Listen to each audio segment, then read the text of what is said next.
Early this year, Parliament passed a law allowing for teaching of Mandarin, a Chinese language, in Ugandan schools. The move was planned to ease ties between the Ugandan and Chinese business community.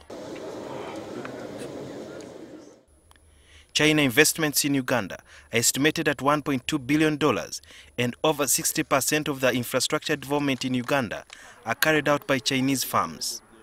China is said to be developing fast to becoming the world's biggest economy. It all comes as scores of Ugandan traders also flocking China for business.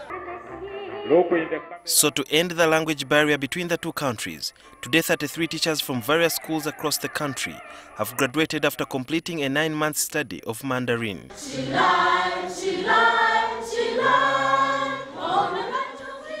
The graduation was held at Luyanzi College in Makerere, where the teachers have been studying.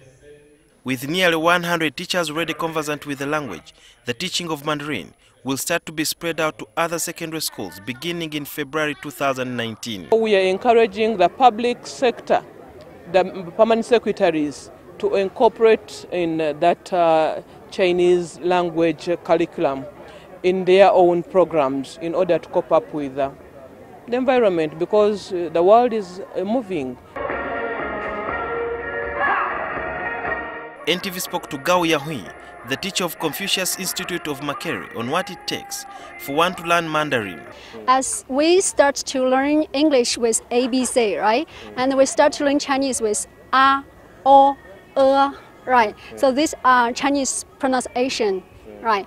It takes the trainers about 5 weeks to finish all of the pronunciation practice.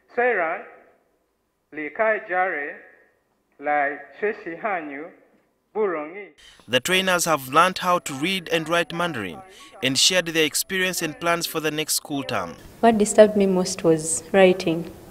Yes, writing, because every word in Chinese has a character. So you have to master all the characters and have them in your head. Jayo. So it was so difficult for me. At one point I felt like I should withdraw. But my friends kept on encouraging me.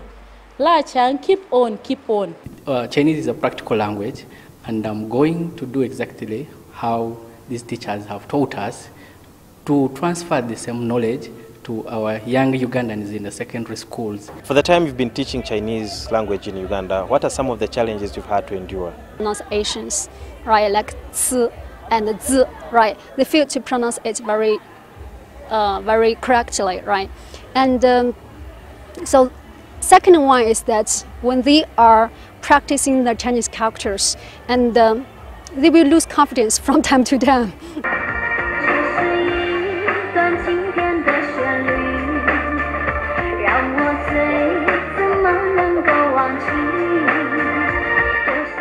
But what will it take to roll out the language in most of the schools in Uganda? Teaching materials to be there to implement the syllabus. We want the teachers to be trained to implement the syllabus. According to the Confucius Institute of Makerere University, a curriculum in Chinese language has already been approved by the Ministry of Education and is yet to be rolled out in the various schools when that new term begins in 2019. Washi Sudil Biaranga Zai, Makerere Bauda.